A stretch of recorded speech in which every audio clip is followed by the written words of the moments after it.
Thanks for staying with us. The program is Focus Nigeria, and if you're just joining us, well, a very, very warm welcome to you as well. It's a discussion segment of the program that we're going to now, and I won't waste your time this morning. Somehow we have some, production challenges, I'll call it, because our guest this morning is not able to make it, but there is no room for vacuum, so we quickly move to our plan B by bouncing back yesterday's discussion, which was on national security. The discussion featured Barrister Mike Ejiofor, who retired recently as a director with the State Security Services SSS, and Major Chris Morgalu, who just as a major in the United States Army. It was an interesting discussion, very apt as well, and it's still very relevant today. But before that, some development I need to bring to your attention quickly. The face of politics in Edo State is turning ugly, very ugly. One of the aides of Governor Adams Oshiomhole, in actual fact, Principal Secretary to Adams Oshiomhole, Comrade Olaitan Oyerinde, has been assassinated. What the state government described as a politically motivated killing. Olaitan was killed in his home in Benin in the early hours of this morning. Some gunmen stormed his house, and before you knew it, they had killed him. Only last Sunday, 4 armed men have stormed the home of the State Commissioner for Information, Louis Odion, at about 2 a.m. But luckily for him, he was in a meeting with the governor at the government house when the evil men came calling, which was why the story didn't turn ugly. Well, it's the countdown to the governorship election. We expect the state of security to be a little bit of concern, but then we also trust that the security agencies will get on top of the situation. Because here we do know that God's hands are upon Edo State. All right, let's take our discussion, but before then we pay some bills, and then we bounce back the discussion we had yesterday, which was on security, and it featured Barrister Mike Ejiofor and retired Major Chris Morgalu.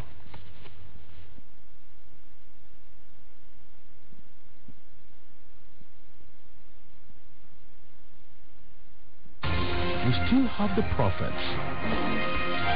Here comes another moment of prophetic declarations, the word from the divine throne. Destiny encounter.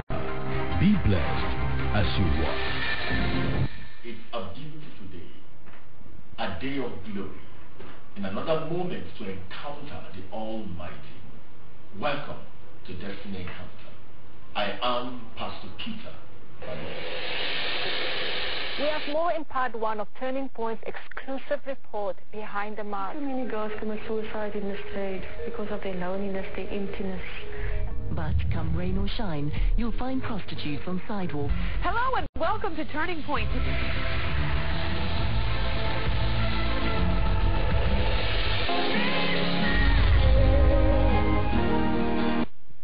Nigeria. I mean, the president of Nigeria asked us, the professionals in the U.S., to actually come home and help with, help Nigeria. And that's pretty much why I'm here. I'm back home to use my expertise to help with the situation on the ground, security situation on the ground here in Nigeria. Okay. So you are an expert in covert operations. What does that mean? Well, I'm actually that is more of intelligence. Okay. But intelligence gathering. But for me, yes, intelligence gathering is my expertise, and also IED training. So I can train people on IEDs, and I can also train on intelligence gathering. So those are the 2 training areas that I have expertise in, and I hope, if possible, to help, the federal government in those areas. Okay. Have you had any form of contact at all with our security agencies since you came in? Not exactly. I'm still new, but I've spoken with, the National Security, the Office of the National Security Advisor. I have also spoken with the police. Okay. So they are pretty much formally or informally. Informally. Okay. So, but this you have presented papers since you came? Well, yes, I was asked to speak on during the security summit that just held here in Abuja, and I just presented a paper on that, and it's all I've pretty much done because I'm still new. Barrister Jafo, in this battle against the insurgents, Nigeria needs to tap into all the resources it can get. In this case, let me say we don't have to pay for it. He's a Nigerian, yes, and he owes this country his services. Yes. But really, the point I'm trying to make is that Nigerians and Nigerians in diaspora are in this together. You are right, Benga. Like you said, fighting terrorism or intelligence gathering, yes, requires collaboration from all. Yes. And I must commend Chris for coming back to Nigeria. It's not easy because most of them in the U.S. don't want to come back to Nigeria. So we should thank him and be ready to work with him to the level which is patriotic. Like he said, his patriotism cannot be on empty stomach. So I'm sure he's not rendering his services free. No, I'm not. That's understandable. For you to rise to the level of a major in the American army, except of course, not easy. Except, of course, he's telling us that he's bringing the American patriotism to Nigeria by dying for the country. Don't ask what your country can do for you, but what you can do for your country. Is that what we are having there? Absolutely. Or it's both. Ask for what your country can do for you, then you tell your country what to do for you. No. All right, talking seriously here now, let's start from this very latest development. Now, I was shocked this morning. This arrest by the SSS of this Ayuba Usman. This is a major victory by the SSS. Are you surprised? The SSS has been recording a lot of unreported victories, really. Exactly. Bomb factories smashed and all of that. Now, this particular one, this Ayuba Usman, the SSS director in Kano, Basleten, said this arrest was made possible by the cooperation of the public. Exactly. The intelligence report was given by members of the public, and the SSS worked on it, and it yielded this major haul. 35, these drums that you are seeing, 35 of them were found in this man's shop. And from the little investigation that I've made outside of this story, I'm told that each drum of this chemical costs as much as 25 million. Yes. 25 million for a drum. Yeah. And this man was caught with 35. Simply, that's about 800 and something million that we're talking about. Yep. Now, this is big business. This simply shows that these guys are well funded. Absolutely. Let's start from there. Yeah. You see, each time I appear on some of these programs and solicit the support of members of the public, we're not joking about it. And it shows that members of the public are having confidence in the security agencies. And like you said, it's not everything that is done by the SSS that is reported. Like the stages of planning, you don't expect people to come and say, this is what we are doing. But now that the result is there, people should come out. And it also instills confidence from members of the public that government is serious about tackling this menace. Most times, if the SSS or any of the other security agencies report exactly what they see in the field, it's going to create panic. But like this is a major, major achievement that they have recorded, and the police also are recording some achievements. You see, the issue is, how did we get here? The Boko Haram we are talking of, they're factionalized. You know, it started as a local group, insurgents from Borno, and metamorphosed after the smashing of their gang in 2003, where their leader was allegedly killed extrajudicially. That was what prompted it. And the media also will come to that. The media does not help in matters. Like in that seminar we attended together, international seminar on terrorism. You see, there are things that should be reported. We should be able to draw a line between national interest and selling of newspapers and making news. Like they say in the media that bad news is good news. It sells. It sells, you know. Yes. And it is. We should also, in terms of our national interest, draw lines. Are you saying that the media has reported more in favor of the insurgents to encourage them? I'm coming to that. Exactly. How do you dare rationalize that with the accusation of the same Boko Haram that the media has underreported them or even misreported them? No, Benga, I will come to that. So where do we go? You remember how Al Jazeera showed the film of how Yusuf was killed. It escalated. These are things that should not be aired. We don't need anybody to tell you you should not show this, you should not show this. But that's an international. So the effect was that we now have international dimension to it.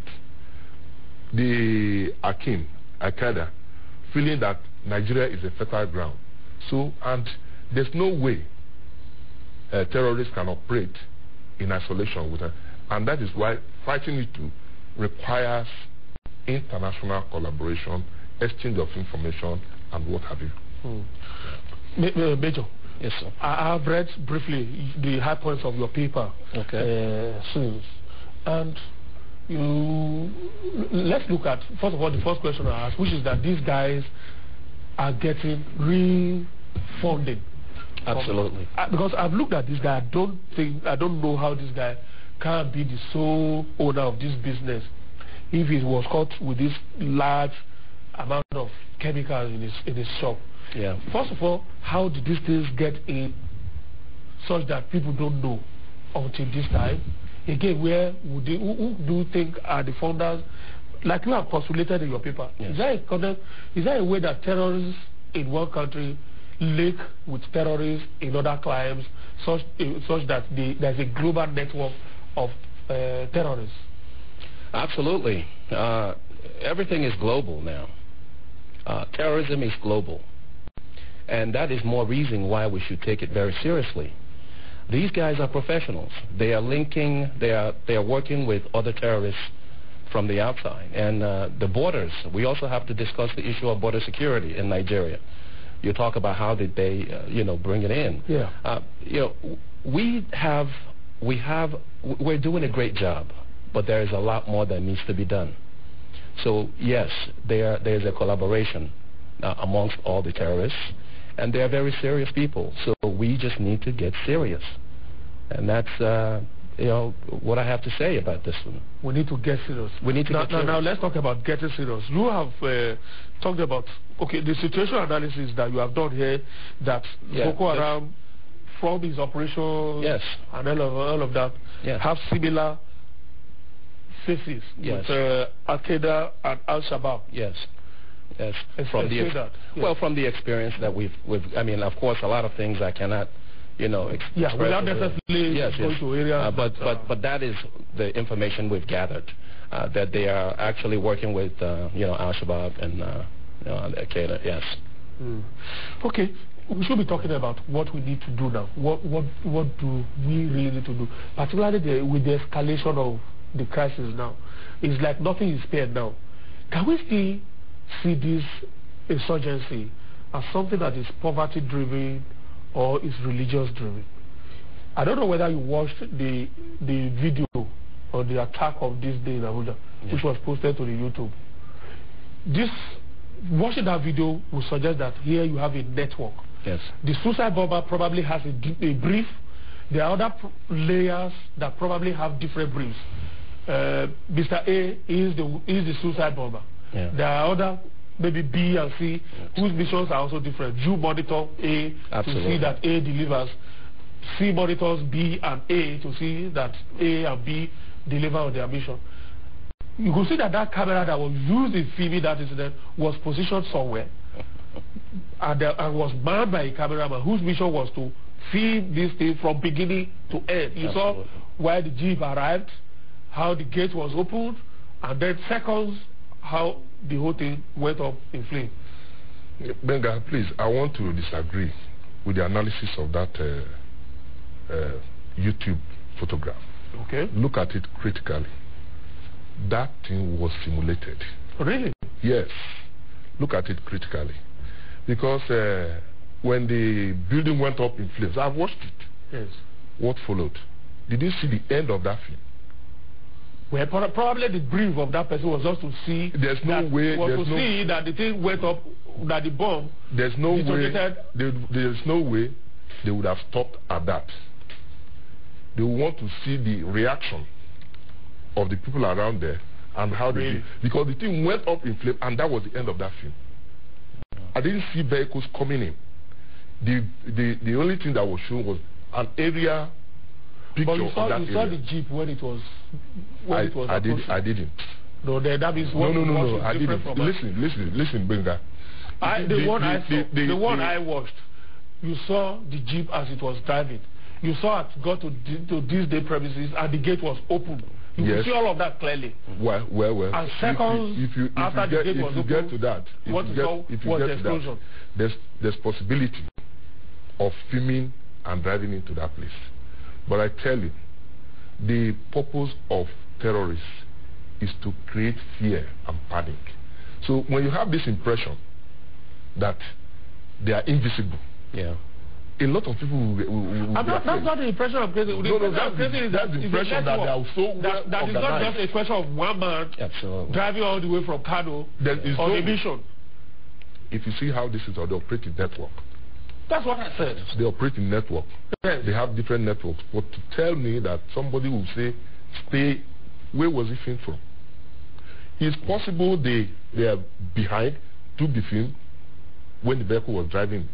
But watching that particular building go up in flame, I want to disagree with that. Look at that thing again.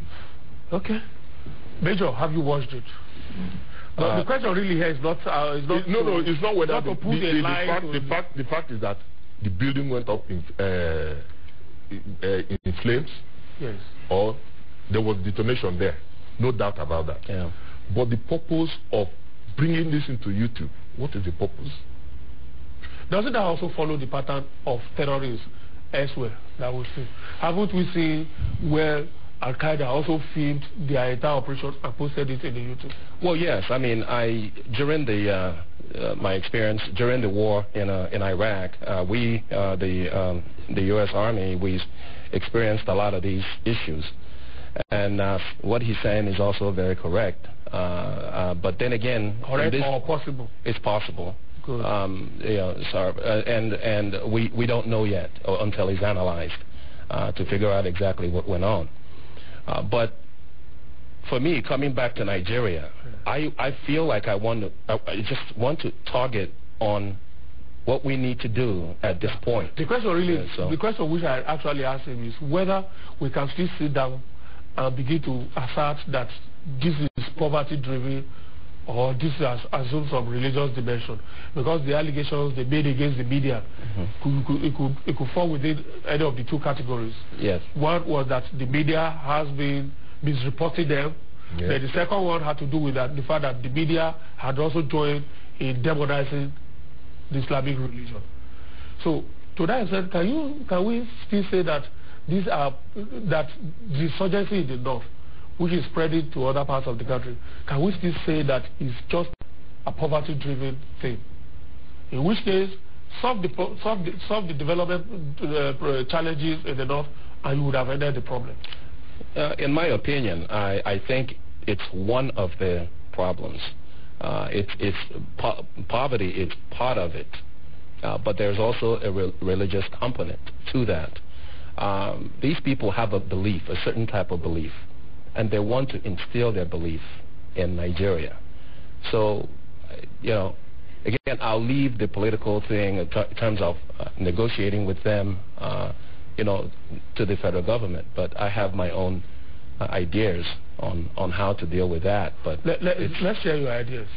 For example, you are coming from a background where the government We refuse. Refuse that we will not negotiate with terrorists. Absolutely. We will not negotiate with terrorists. Yes. Every American president comes, yes, right from the very first one up to Obama, will tell you, this American government will not negotiate with terrorists. But we saw our president at this day, at the state of this day, say, government is not completely ruling out negotiation, because really you cannot really pinpoint what the grievances are. But that's the issue, and that's why we in the U.S. don't negotiate with terrorists. But that in Nigeria, they might have a different, here, I think there's a different situation, and there's a lot of different things in Nigeria to deal with this. So maybe they might feel that they need to negotiate with them. But as far as I'm concerned, I really don't think we should. From your analysis of the problem, yes, you are ruling out negotiation? Yes, I am. But I could be wrong. Yeah. You see, in best practices all over the world, you don't negotiate with terrorists. But in our own democracy... Or at least you are not seen to be negotiating. Exactly. Yes. Now that... Because when they take hostages, you negotiate, even in America. The president has come out, initially, I think it was last year, offering this carrot and stick approach. You can see that there's no way the government can be overawed, overrun by terrorists. They only cause distraction. And destruction. Distraction. Maybe not all of the time to government as we have seen in Nigeria, but to ordinary citizens. But what is happening now is that the security agencies have turned the heat on Boko Haram. And the factions, splinter groups, operating different uncoordinated operations, and that's the result. What we are seeing is like the thing is escalating.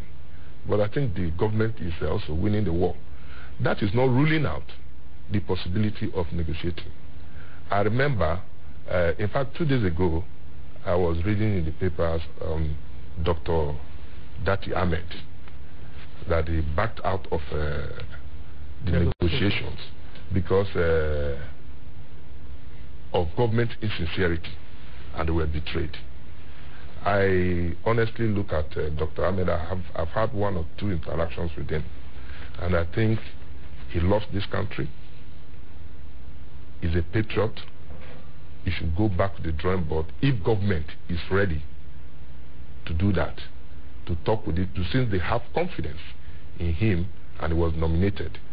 I cannot say categorically if he was nominated or they have confidence in him, but if that is the case and he has complained of government insincerity in handling this, I think I should appeal through this medium that I should go back to the drawing board and talk with government.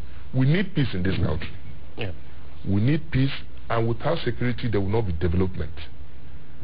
We cannot continue to fight unnecessary wars. What are the aims? What are they looking for? You want to Islamize Nigeria, you want Sharia implemented. Nigeria is a secular state.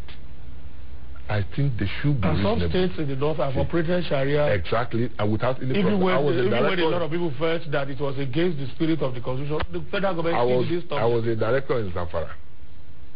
I have not seen anywhere most of these problems don't. It was Zamfara state that started Sharia.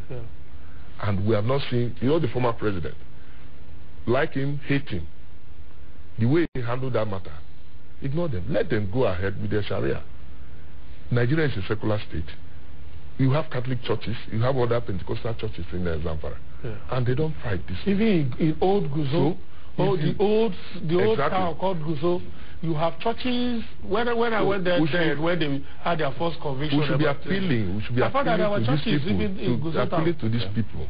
In fact, when I was in Zamfara, I had to invite the governor for the harvest of our church, the Catholic church, and he sent somebody to represent it.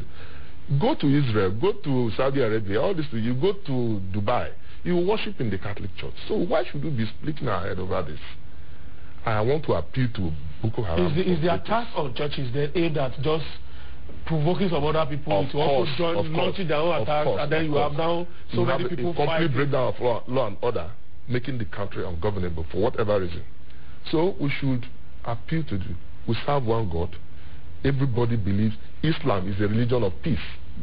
There's no way it say that you should go and kill people, just like Christianity. We should coexist in the interest of this country. Major Morgan, yes, you looking at what you said in sharing your words with us, you have drawn attention to two critical areas you think that the Nigerian government or the Nigerian security agencies will need to pay greater attention in the efforts to win this war. You have talked about intelligence gathering, and you've talked about IED training. Let's take the last one first, which is the training. And we have raised the critical question here of who are we really training? Yes. Are you training a terrorist in the gap of a security agent? Yeah. And all of that. Yeah. And then you talked about the need to vet the Nigerian security personnel first. Absolutely. Before you then begin to train him. Yeah. Let's talk about that. Well, I mean, we're looking at what we can do now to help, solve the problem. I love solutions. Okay, politics can take care of itself, but I like solution. So, what do we do as security personnel? The Army, the police, the Air Force, the Navy, and all the rest of them. How do we...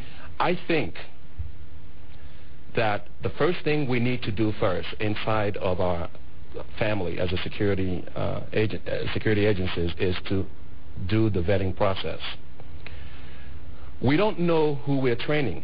We don't know, like I said, if we're training the Boko Haram sympathizer. We don't know who.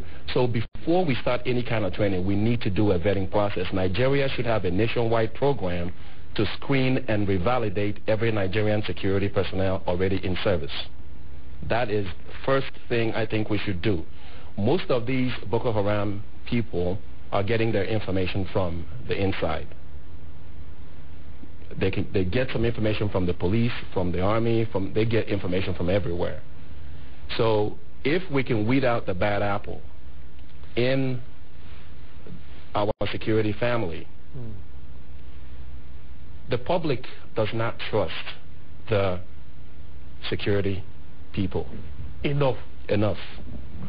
So because of element of trust. Because there's So if we vet the process and then get trusted people. Now I talked about how you do the vetting process, but I think if we can weed out the bad apple and leave the good people on the inside, we can now begin to rebuild. We don't want to be throwing money at the problem because it's like pouring water into the basket. It keeps leaking. If we are giving them information, then what is it? What are we doing? How do we solve this problem? So we start with the vetting process, make sure we have credible people working for the people. How do we do the vetting? Well, because there's certain things I want to... security implications? Yes, it does. Yes, it does. Don't talk about it. Thank you. Yes, it does. It has security. Yes, it has to. Okay, don't talk about it. Yeah. But it has made a valid point there. Because we've had occasions in the past when even our security chiefs have come to tell us, even before Boko Haram came, we've had instances in the past when our security agencies have told us that we have recruited armed robbers into the police. I've had some inspector generals in the past tell us Nigerians that we have situations where we have, in our recruitment drive, we have ended up recruiting armed robbers into the police. So you send them to police training college, they master the way of the police. Absolutely. And then they leave. And they go and use whatever training you have given them to come and fight you. Vetting actually is very, very important. But we are talking of vetting and training in Nigeria. Do we have the capacity for training in terms of funding? That is one.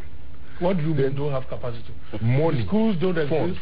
Fund. No. It's not just that. But the fund. In an oil producing nation where I just told you that to produce something that the Attorney General of the Federation has already done since, some ministries are also already getting budgetary approval for it. The Office of the Head of Service alone has 80 million for that. Let me come in now.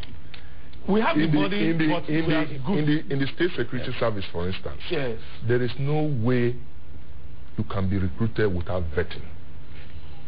And vetting entails a whole person concept. From when you entered primary school, I've been involved in recruitment. From when you were born, when you enter primary school, the secondary schools, you're antecedent in the schools. Before, at the end of it, we've weeded out a lot of people. I tell you, like in the service, like most other services, you don't recruit people more than 30 years. Some people go and swear to an affidavit. They are 25. But by the time you carry out the vetting, you discover that the person is 35 or so. So you are disqualified. The next thing is, I don't have somebody. That's not true. That is in place. And I want to encourage all the other agencies to use this process to weed out a lot. It's very simple. Other agencies too employ the services of the State Security Service for vetting of their personnel. Including the police? No, definitely not. Exactly, because the attention here now has you to can you also have what we call continuous vetting process. Continuous vetting process. Yeah, because along the line somebody may have to recruit. Yes, somebody may after recruitment may become indoctrinated. Exactly. You have so that's why I agree with him. It's a process that we should imbibe and look at very critically to weed out the bad elements. But in terms of training, I think the agencies have the facilities for training. I can tell you. They have schools, they have some of them degree awarding. But the fund is very... I continue to stress on the need for fund because if, in fact, it is now that the government is taking security very seriously. From 1999, I did a walk. From 1999 to 2003 to 2007. You need to look at the budget for security. Yeah, we didn't have much security challenges then. We had. The security challenges have been there. You remember that in 1980 we had the same problem of Maitasine. Okay. That was crushed in 1980 under a civilian. No, it was before these other, most of them under. But you know, with the military, it is easier to manage security than in the democracy because you must observe the rule of law. You must observe the best practices. If many people are, like bombs are exploding, people are dying, buildings are going, properties destroyed, people are not talking. Yeah. But there are many institutions of democracy that you need to form in a democracy. What is the origin of Boko Haram? That their grievances, their grouse, one of their grievances was that their leader was killed extrajudicially. Who accounts for all these people who are being killed every day? Are they not Nigerians?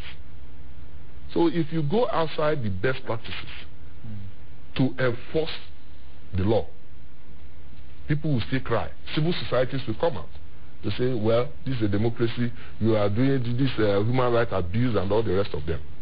So we are in I pity, I sympathize with the security agencies because the more they are doing, they are in a dilemma. People ask me, how come you have left the service, you are looking fresh? The stress of office, trying to maintain security in the country is not easy. Most of them don't sleep, and people don't appreciate this. So the security I'm sure we do now. Security is everybody's responsibility. The challenges are for all. Everybody should be involved. We should not just leave this to security agencies. It's very, very important to make this point. Yes, you have been trying to intervene. Yes, I agree. I agree. There is the issue of funding. How much does it take to really do training? It's not just the issue of funding. Let's get back to, because I want to. There's a very important topic we're missing. What I'm learning is here in Nigeria, every time you say we need to do this, people say, well, we already have it. We already have some of these things, but my idea of coming into Nigeria to help is coming in to make it more effective and more efficient. That is, as far as the system is already there. We have a vetting process, we have intelligence gathering, but how efficient are these things? Are they working? Are they working to the max? Because we cannot leave it half-half. It has to work to the best of its ability. So that is where my concern is, and that's what I want us to focus on in terms of solution. So if we have a vetting process, we need to make it very efficient and make sure that it works very well. We've done a great job so far, but there's a lot more work to be done. So when you talk about money not being available, we have the money. The money is not the issue, because these things that I'm proposing are cost-cutting ways to preventive measures. Intelligence gathering, if we do it very well, wouldn't take that very much money. But again, it has to be effective and efficient. The reason that what we do is we throw money at things, and sometimes we don't have the right people in the system to make it work. Again, we have the system there, but we have to be more effective and efficient. So the money is available. The money is there. The money has to be there, because people are dying every day. We're talking about the people we're called to serve. The people on the streets. They're dying every day. And we cannot sit here and say that, oh, this is the reason why we cannot protect our people. We must have the money. We must make it available, and we must make it work for the people. Well, we can't give the entire resources of the nation to just one item. I agree that it's only when you have security that you then talk about all the other things, education, health, and all of that. In the atmosphere of insecurity, for example, you can't be talking of people going to school. Yes. You can't be talking of one hospital not being funded and all of that. Agreed to all of them. We say yes to all of this. Yes, but then we can't give everything we have to security. So we need to get practical. Are there other practical things we can do? Is there a way ordinary Nigerians, or even the companies that need to operate in an atmosphere of security, is there a way they can contribute to all of these? Yes. Is there a way states, local governments, absolutely, private individuals can also contribute? Exactly. Something similar to what Lagos State is doing, security. In fact, that's where I was coming to, because we don't rely on government for everything in terms of security. Absolutely. We need private partnership. We need to get the governors. I think it was Governor Babangida Aliyu of Niger suggested some time ago that the governors should come together and have what we call security consolidated fund, like what is going on in Lagos.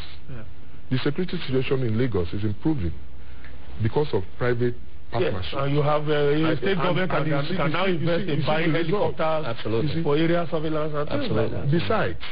Besides that, we need discipline. We are Nigerians, including me, we are very indisciplined set of people.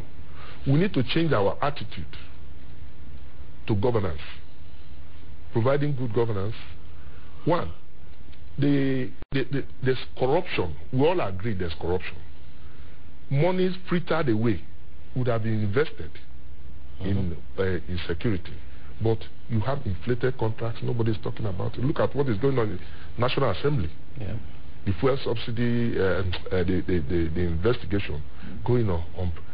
You see, there's a lot of corruption, and I'm sure the government is trying to handle. Now, we need to adapt solutions to our own environment. Like one of my friends used to say, it's chameleon theory, Max Baniti. He says it's a chameleon theory. I said, what do you mean by chameleon theory? He said, you see, a situation you get results from in US, you might try it in Nigeria and it doesn't work. And the boomerangs. Because if you come to an area, the chameleon adapts to the color of the environment. Absolutely. So we should try and adopt our own local solutions to the problems. Absolutely. You look at the issue of the Amaji race. We need logical operation, educating the people on the need for them to love their country, build confidence, talk of patriotism, and have also advocated the localization of the police. Yep. What does that mean? We don't have to look at money every time. Localization of the police. You see, the Constitution will not allow us for state police. So I suggested because to the we make it so. Didn't we say we the people make the constitution? The issue I'm talking about on localization of police is a situation where and I must use this opportunity to appreciate the Inspector General of Police. He has been under pressure. I've been reading the papers for him to reintroduce roadblocks. I know. They are not working. They're not working. And government is appreciative of the fact that the Inspector General has stood his ground that these roadblocks should not come back. And I'm in support of that. So talking for localization of police, it was Babangida who once tried it, and in the 80s. Send the rank and file state of origin. We're still operating the central police force. Send them back to their state of origin. Why the commanders, the senior officers, should mount strategic position and be giving directives. By so doing, you have people who would not have confidence in their own people from the same environment. I take an example. Somebody from Bayelsa State or Delta, Patani for instance, you post the person to Borno State. They carry somebody from Borno State to River State.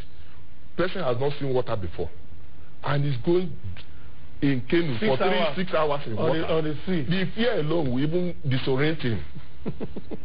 So we need to localize our police since the construction. That also has to dovetail into our recruitment process, because at the end of the day you may find that if you do what you are suggesting, you may find in some communities very few indigenes of that community. It doesn't matter. You can see posts within the zone. If people are, you let them work in their particular zones that they are familiar with. So I think those are the areas we should also be looking at. Then we have a lot of retired officers who are still very active. Like you. He's a major. You. Now, we have a lot of retired persons. Get them involved. Let them have a sense of belonging. And to government, if they will accept it, what we call is operated in the U.S., we call retired neighborhood watch. Get everybody involved to assist the former security agencies to work. So it's not money every time, but at the same time, we need to adequately fund our security agencies. Let me add to what he just said, because we're talking about... and then explicit on the concept of fusion center. Yes, I talked about the fusion center, and that goes into what he just said. So let's continue on the theme of solution because I don't want to veer.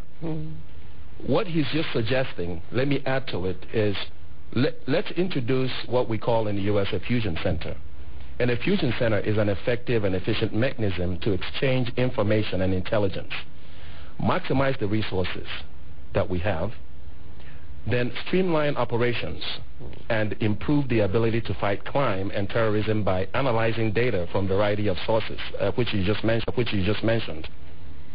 Once we establish the fusion center and have them in these 6 geopolitical zones, all these things you just mentioned, all these people you just talked about, let them be housed in the fusion centers. But they have to be trained very well on intelligence gathering, because everything you just mentioned is part of intelligence gathering. Of course. So we have to have a local community involved. If we do not build a bridge with the public, it's never going to work. We can say, but how effective and efficient is it?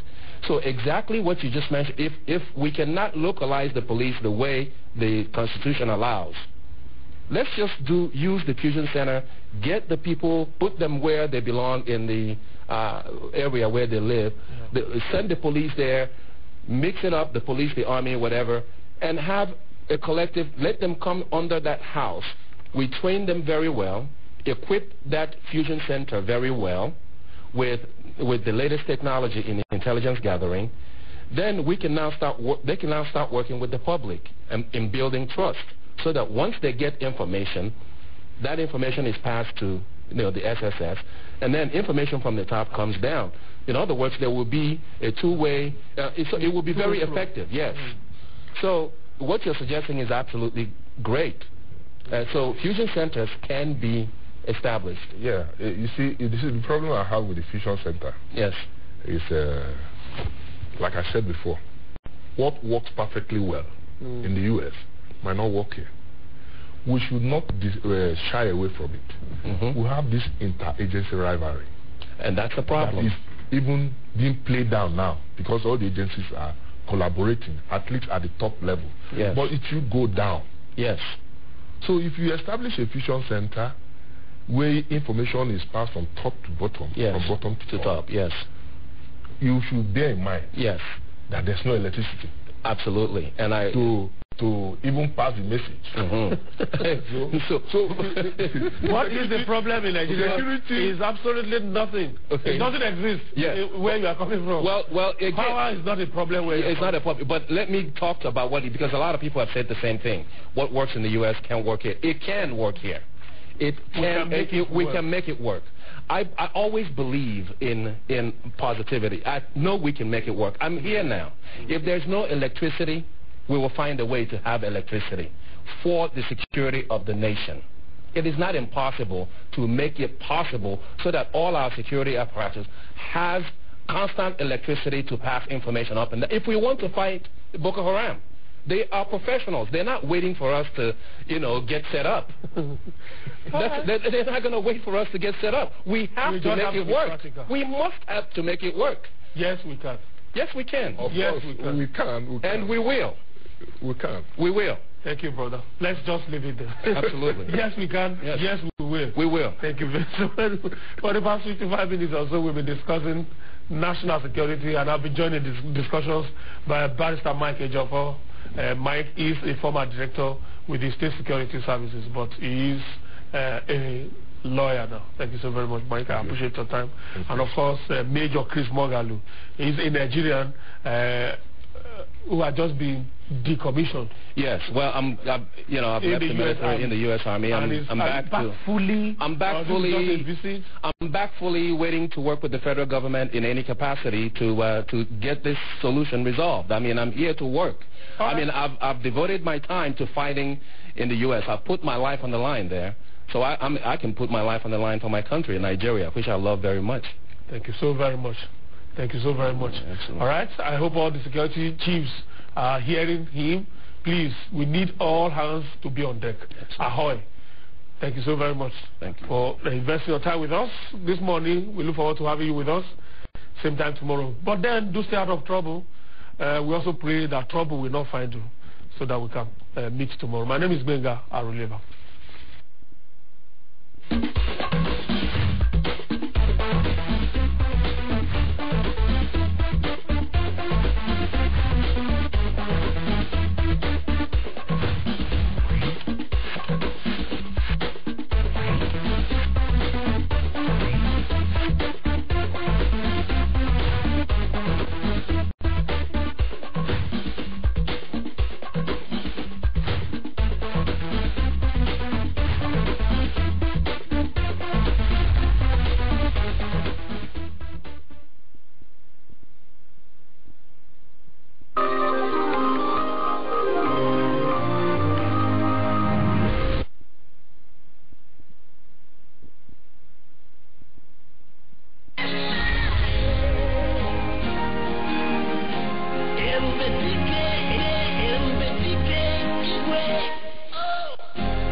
Hello and welcome to the Kubi Springer Show, sponsored by Rapid Cargo, the show that enables you to be your brand. Then we will view your elevator pitch online, and the best one chosen each week is shortlisted to win £100 every month.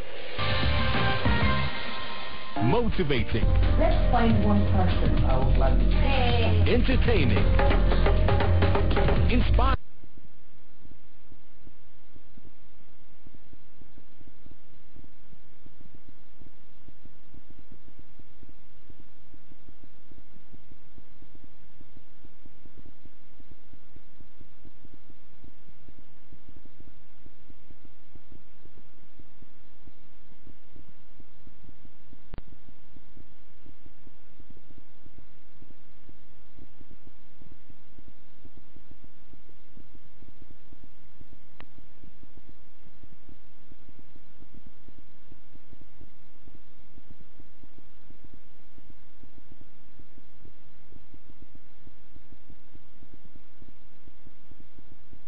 to avoid it. Then I thought of running away. You thought of me? What are you doing here? David! You want your game man to stop me from entering your house? I want to let you know that I will win the competition.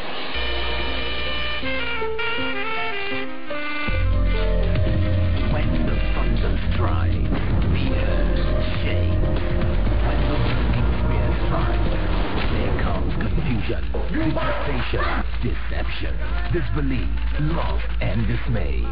Trust in man is their friend, your worst enemy. The Burning Spear.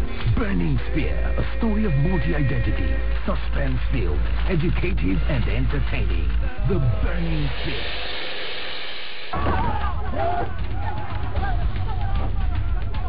Come on, let's go.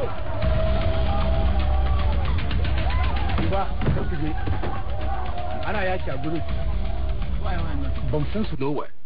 It's just a bunch of prejudices about the different communities, but nothing substantial about the cause of the conflict. It is becoming expensive to have you there.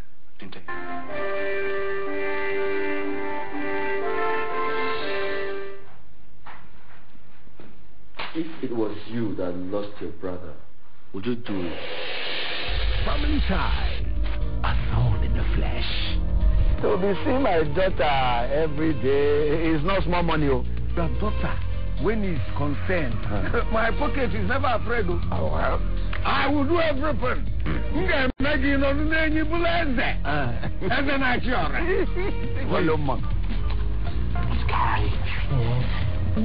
don't like anything that has to do with jazz. It's like, come. It be like, say, hungry, never, why are you rich, Abby? You know nothing about football, so there's no point again. Organize your cup and not your body. This one not the couple. Oh, well, see, baby, it's not my money.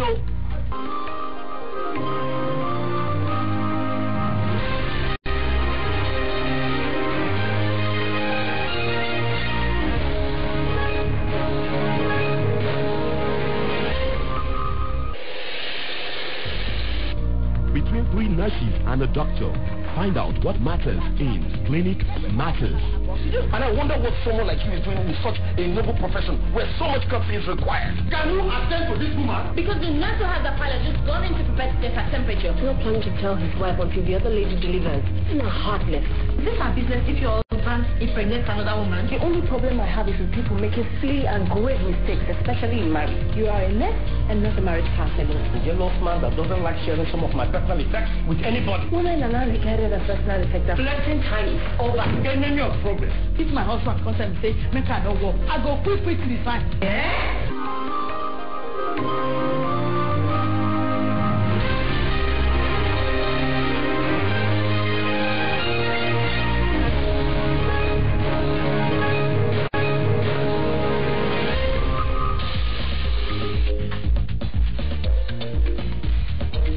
Budgeting.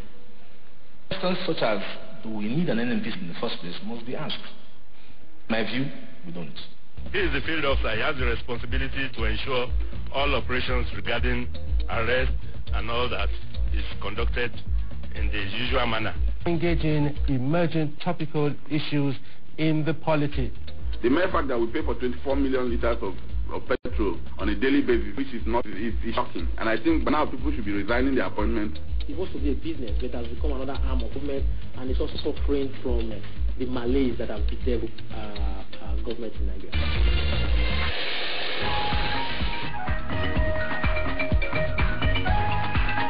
We want a good Nigeria first. That are benefiting at the IOCs. Why?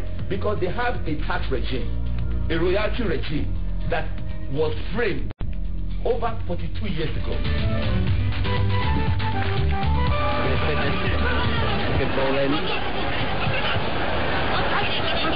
Still with Morocco. Surely. Explore Africa. Encounter Africa.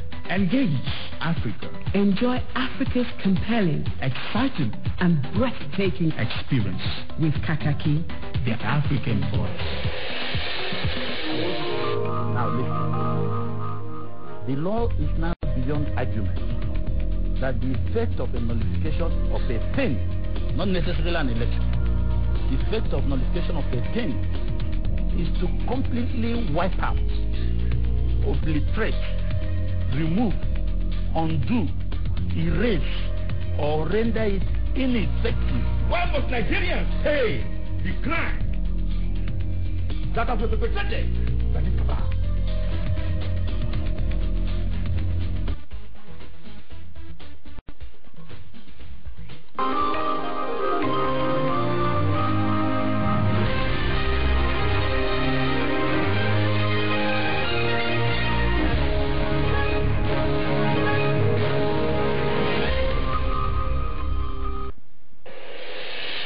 The Bisi Olakilo Show, BOS International. I think the congregation tonight should be a period for celebration of the incoming, the end of the legal year, the beginning of the legal year, but a period also for sober reflection.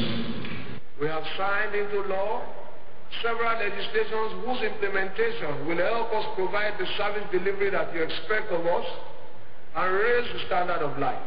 The Bisi Olakilo Show, BOS International. I'll give you all the finest things in life. You are the angel of my life, the love of my life. I love my baby, that's my baby. I will treat my baby right. Viewers all over the world have made the Bisi Olakilo Show, BOS International, the first choice on their TV dials every week. The Bisi Olakilo Show, BOS International.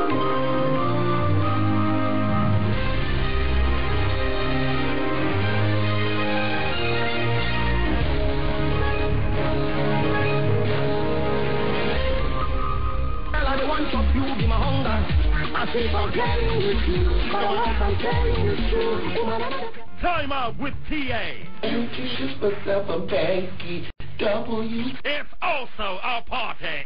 Look, see, I know they got no longer, so they want friendship way longer. With me today, tomorrow I'll be stronger. Time out with TA. It's the variety comedy show everyone is talking about. Catch your favorite celebrities on Wine with TA. It's refreshing, revealing, and ridiculously hilarious. Stay with me, dear woman, cause you love me, I will be your... Time out with TA.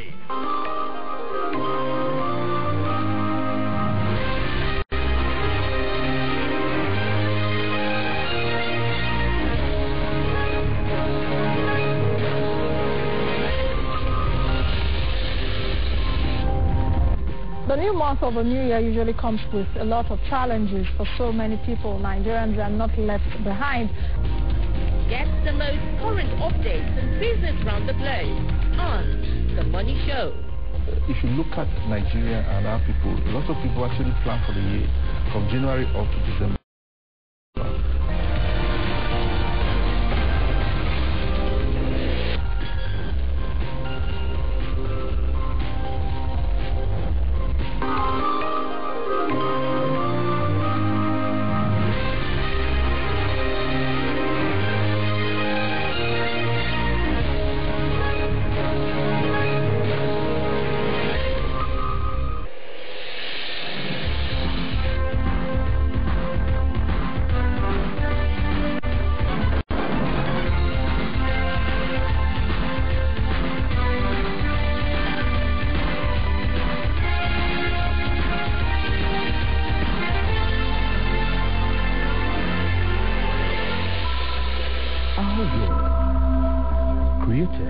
By his word.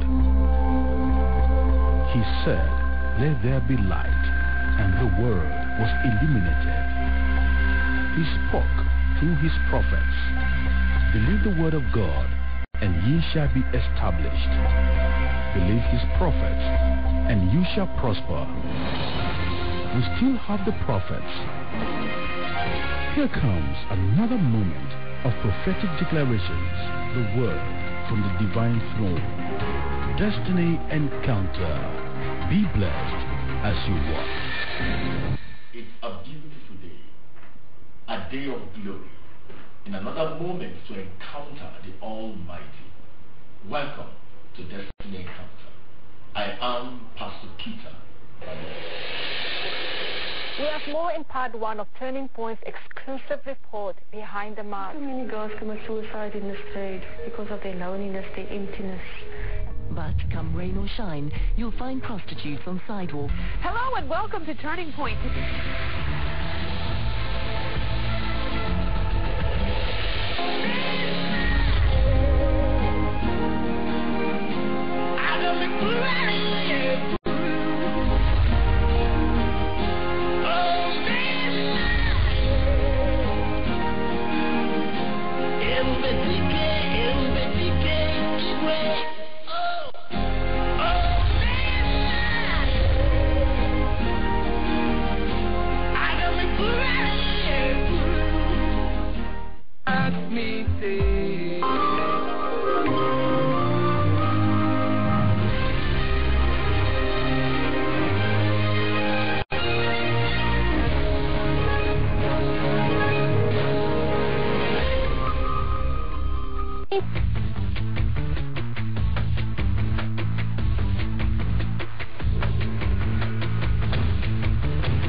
Hello and welcome to the QB Springer Show, sponsored by Rapid Cargo, the show that enables you to be your brand. Then we will view your elevator pitch online, and the best one chosen each week is shortlisted to win £100 every month.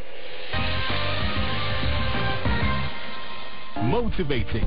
Let's find one person I would like to Entertaining. Inspiring. Honestly, you look like you're really enjoying it. Yeah. Fascinating.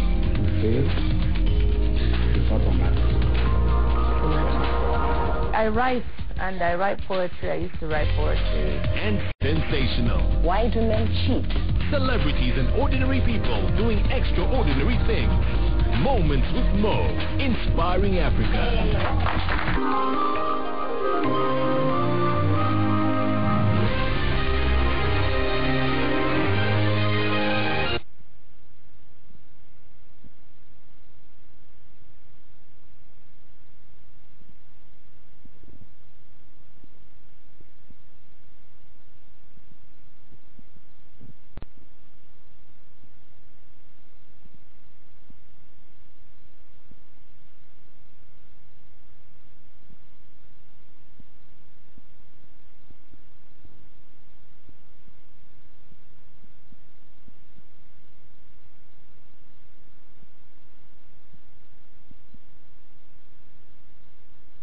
Money, your daughter, when he's concerned, my pocket is never afraid. Oh, well, I will do everything.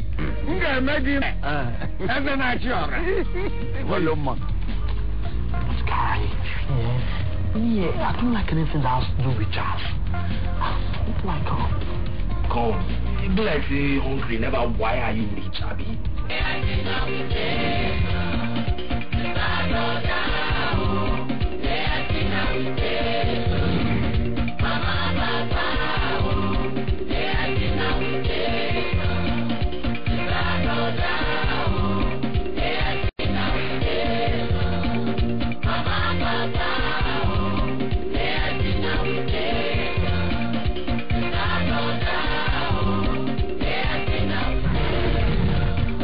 Africa Independent Television.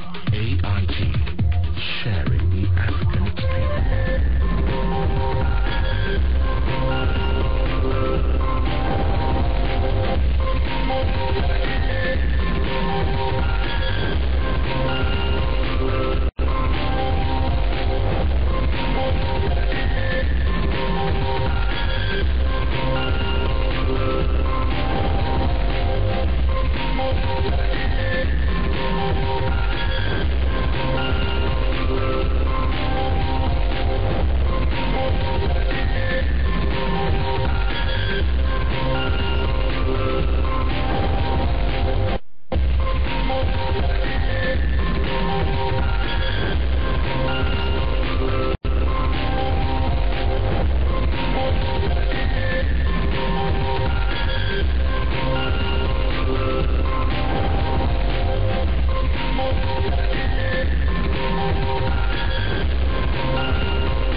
welcome to the program. This is the Money Show from Abuja, Nigeria's capital.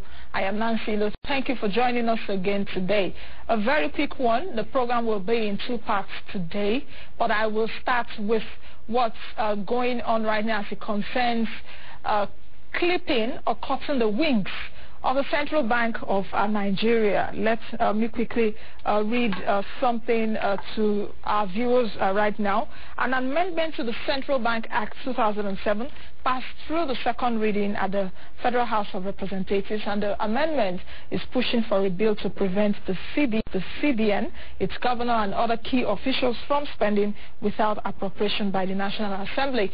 In addition to the appointment of a person other than the CBN governor as chairman of the board of the bank, the amendment to the Central Bank of Nigeria Act, which was signed into law in 2007, precisely May, by former President Olusegun Obasanjo, will remove the governor as chairman of the bank's board and subject the bank's expenditure to National Assembly approval. If signed into law, deputy governors and directors of the bank will all be barred from the board, which will comprise external officials. Okay, still moving ahead, still talking about the central bank independence. However, since 1999, the CBN annual budgets are proposed and approved on secrecy, analysts say, and this has displeased the National Assembly, which is accustomed to exercising its appropriation powers. However, the bank's management argued that the law establishing it allows its spending to be approved only by the CBN board. Now, moving ahead, the Central Bank of Nigeria released a statement saying, let me just quickly take some excerpts from there. The Central Bank of Nigeria says its attention has been drawn to several comments in the public domain insinuating that the CBN neither audits its accounts annually or presents same to the government of the Federation in line with statutory requirement. Now, the Central Bank of Nigeria says that its financial year ends on the 31st of December of every year, and its audited annual account is usually ready in February in line with the provisions of Section 50, Subsection 1 of the CBN Act number 7 of 2007. Central Bank says that it is important to state that for the preparation of its annual account, the CBN employs the services of 2 international reputable accounting firms. The CBN has never been in default of these provisions and has been diligent in compliance since the passage of the Act. Section 6, Subsection 1 and 2 of the CBN Act 2007 provide for 12 members of the board, 5 internal and 7 external. The governor and 4 deputy governors comprise the internal membership, and there are 7 external non-executive members who are 2 institutional members. Okay, and the CBN board is dominated by appointees from outside the bank who are appointed in strict compliance with the provisions of the CBN Act. The central bank says that it is responsible, accountable, and a transparent public institution, and it wishes to reiterate that the CBN has always been and remains committed to discharging its mandate diligently. Joining me right now to talk about this, we'll just talk about it briefly. Of course, that's what happened, and we're trying to analyze it on the show. In the second part of the program, we'll be talking about food security in Nigeria, which we started yesterday. But Tokpe Fashua, the managing director at Global Analytics, is joining me right now to look at the independence of the central bank of Nigeria. Good morning, Mr. Fashua, and thank you for joining me on the program today. Thank you very much. Let me start by asking you, what is your sense of the move by the National Assembly as it concerns cutting the wings of the central bank? Because that is what some people have been saying. Yeah. Thanks for the question. I will think really that when one looks at the speed with which the bill is scaling through several readings in the Senate, in the House, and so on, one may begin to think, okay, is it vendetta? Is it about ego? Or is it about maybe some of the disagreements they have had with the central bank in the past?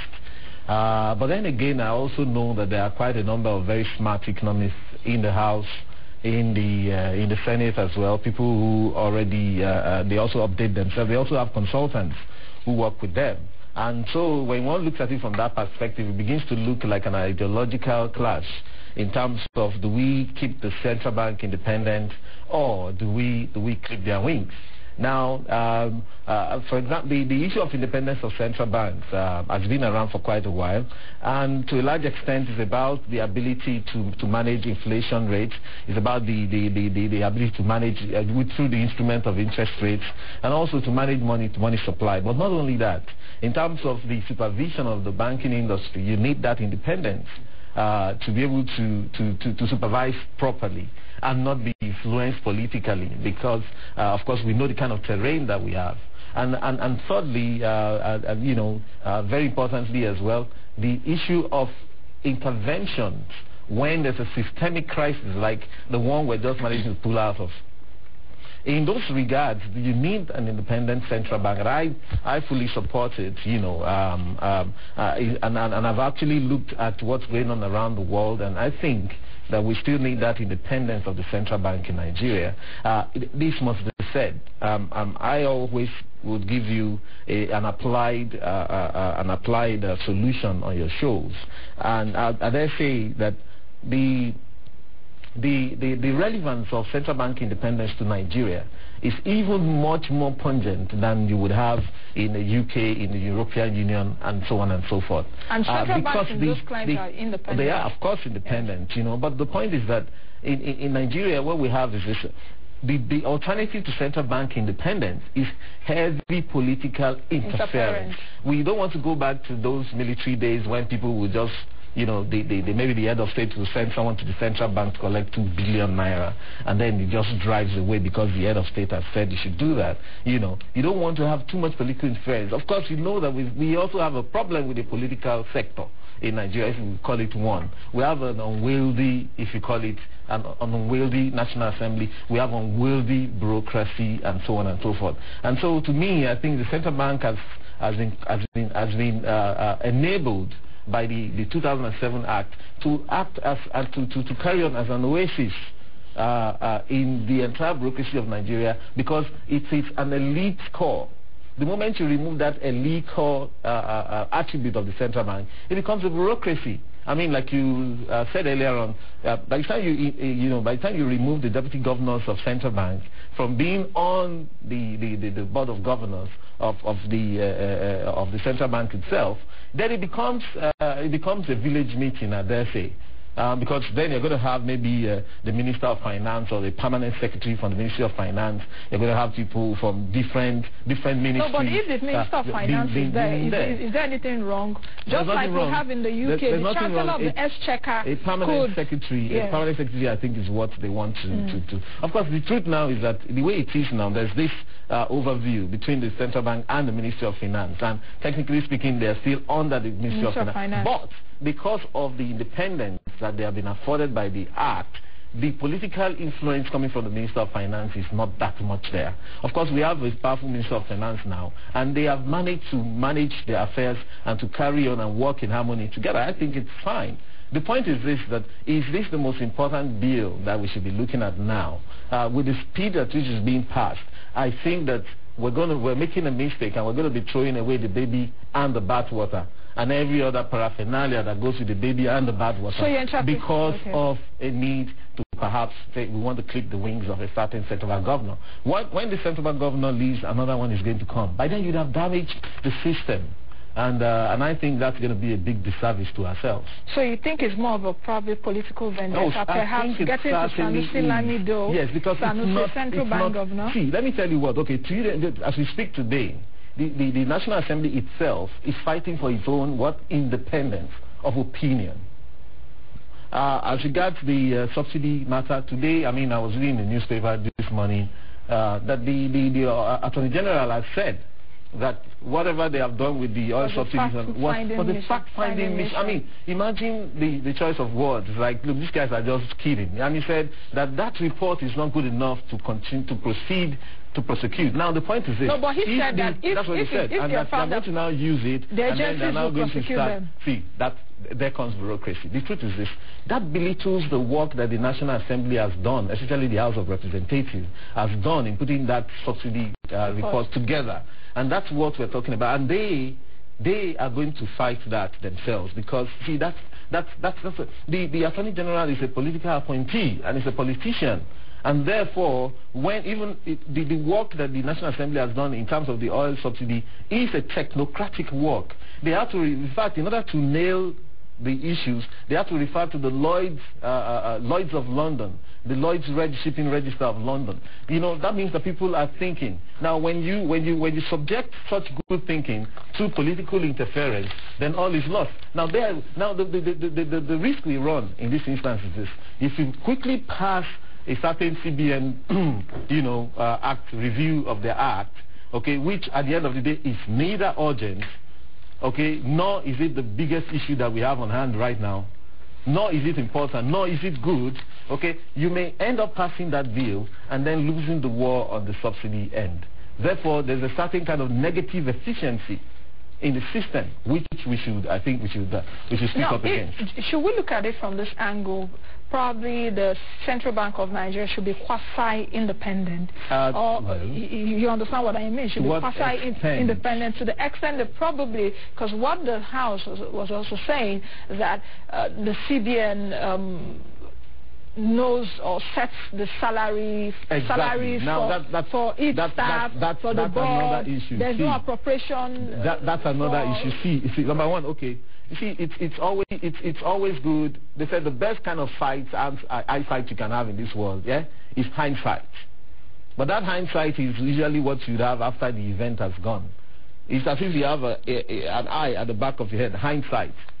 When we had a serious banking crisis in Nigeria, if the CBN had not had its independence, if they had gone and started debating and political office holders were sending lobbyists to the National Assembly to discuss one thing or the other, for months those deals would have been there, and the CBN would not have been able to say, okay, you banks also get this amount of money. You see, the duty of money creation, okay, the duty of intervention, the duty of, at times they call it ways and means, at times they call it quantitative easing. If you went to the UK, to the EU and wherever now, US now, they do what they call quantitative easing. They don't have to go and start debating on the Parliament, before the Bank of England will take a decision on quantitative easing and say, okay, we want to talk, and then you spend. And that's why theirs is a much more advanced democracy, and they take decisions more, and theirs more streamlined in terms of democracy. We copy the United States version of democracy, and whereby we have these congressmen, and then you have the senators, and then at the state level you have also the state congressmen, the state senators, and so on and so forth. But there's a critical difference between Nigerian democracy and the U.S. democracy. The U.S., I understand, they have just 8 ministers. 8 ministers. They don't have minister for. Have you ever heard about Secretary of Information, Secretary of this, Secretary of that? 8 secretaries only is what they have in the U.S. In Nigeria, we have 42. Therefore, you see, that tells you the kind of bureaucratic monster, the kind of political monster that we're dealing with. And the moment I'm saying that the ability, the CBN intervened then, people would have lost, maybe I heard about 3 trillion naira was in all those banks that people would have lost.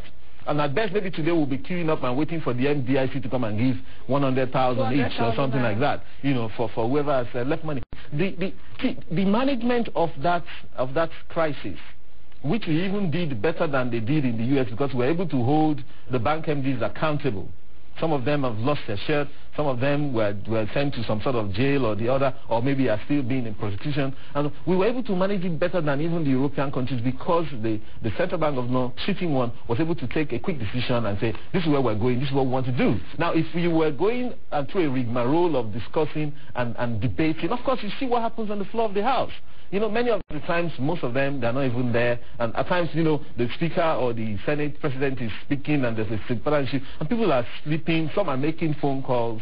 We are kidding ourselves. So the point is this: you cannot subject something that is half good to a system that is, almost totally collapsed, as far as I'm concerned. You cannot subject it to that, whatever. But I'm saying that to a large extent, what we should be looking at now is more engagement, because otherwise they're going to throw away the baby and the bathwater. More engagement between the CBN. They should throw this thing to even open debate. Let people talk about it. If the issue is about the CBN yearly budget, that is nothing compared to the issues that we're facing in this country.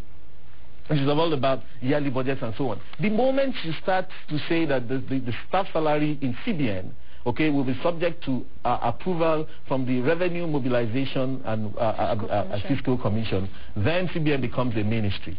So on one hand, their board is becoming a ministry when you start to have maybe a representative of this minister or that minister, and then of course the chairman is coming as a political appointee.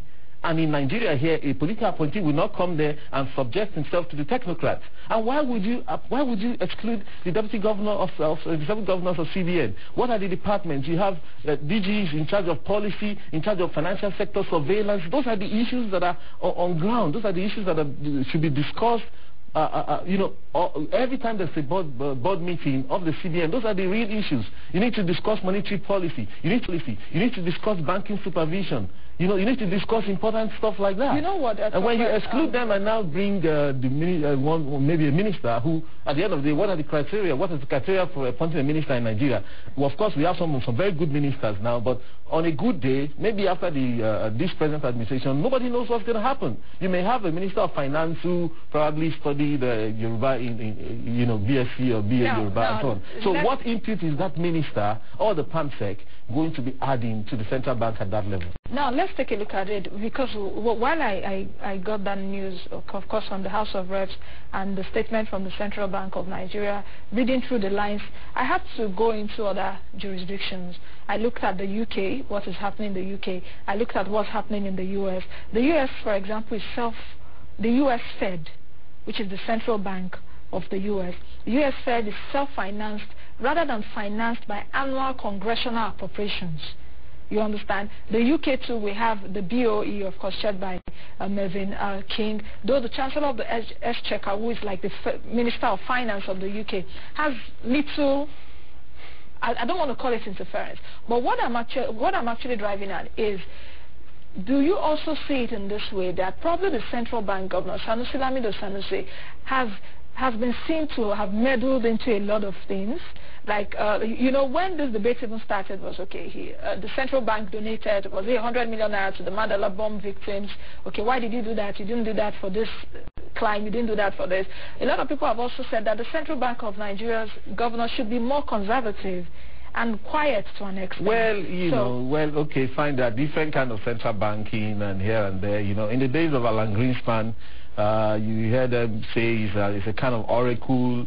People are interpreting anything it says, trying to find what are the nuanced issues and so on, because it doesn't speak much. Everybody has their own personal style. I may not like the personal style of Lamido Sanusi, but that is his style. And then Soludo before him had a style. Soludo was assertive. He was, but shouldn't that office come with a certain attitude or character? Not necessarily. See, let me tell you, mind you, the attitude you have in a U.S. Fed president or chairman or whatever they call them, or which is the governor of that place. Chairman, yeah. The attitude you have in that person, it need not be the same attitude you have in Africa, because the issues are different. We need to be assertive in the things we do in Africa. And look at the U.S., the way they manage the truth is that, look, someone like Stan O'Neill in Merrill Lynch, in spite of crashing the bank, still walked away with about $106 million. All these guys are free today. Nothing has happened to them. The former chairman of AIG, which are companies that the government had to actually break the bank and tax the people to intervene in those places. We're saying that didn't even happen in Nigeria. We should even congratulate ourselves for that. But if we were not assertive, we speak out in this country, and I think that we should continue to speak out. But that is his own personal style. We cannot impose and say, oh, part of the CV of anybody that's doing it, he has to be, he shouldn't be a talkative. He should be taciturn. I mean, that's rubbish, really. At the end of the day, we want them to speak out so we know what's in their mind. We need that. We don't need code. It's not a cult. So the more openness we have, the better. I'm not saying that someone should intervene at every level. But mind you, in terms of the interventions in Madala and co, fine. I don't know, maybe the CBN has done that based on its own, what they call corporate social responsibility. They can do a lot. Yes, they can do a lot. In terms of their corporate social responsibility. We want even that. We want the banks, the local banks to be able to do that. We want local companies. After all the companies, I'm sure Dangote did a bit of stuff, but we have places like Cadbury and co. They sell, you sell your Bonvita in Madala.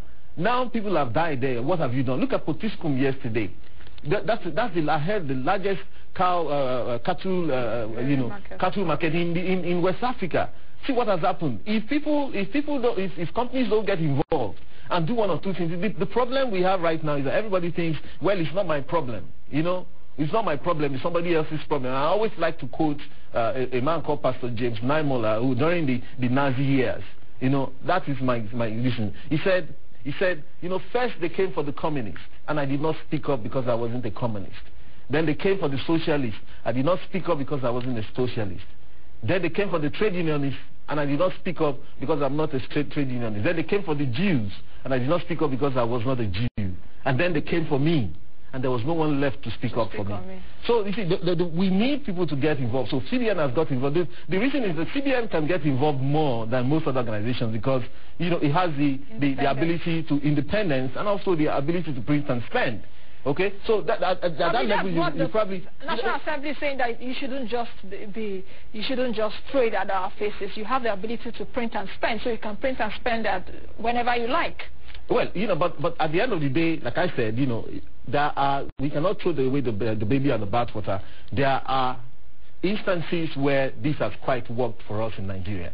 The regime in which you're trying to move us into now is going to be a regime of serious political interference. The chairman of the CBN, the politically appointed chairman of CBN, is going to wield a lot of influence on the operations of the CBN.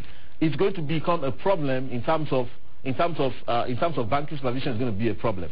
By the time, of course, not only to talk about monetary policy and all that kind of policies that the CBN enacts at every point in time. Okay, and then by the time you take away the elite code status of the staff of CBN, and they have to probably go and harmonize their salary with the rest of the civil service, because now it's going to have to go to the the Revenue Mobilization and Fiscal Commission. Then what you're going to have is that there's going to be lax supervision, because the guy in supervision is wondering, what am I doing this for? The key reason why they are working today is because they believe that they are an elite corps and that their salaries are probably a little bit better than what obtains in the rest of the civil service, and that they have this independence in order to work. All right, thank you very much, Mr. Fashua. We'll rest it for now, but it's still an ongoing debate, and I think next week also we'll look at it on the program. Many thanks to you for coming. All right, let's quickly take a break, and when we come back, I will be discussing food security in Nigeria. Tokwe just mentioned a while ago what happened in Potiskum yesterday, the cattle market. What's happening to agriculture now? Is anyone thinking of the farmers with the violent attacks that we're having right now in Nigeria? That will be our next discussion. Please join us again.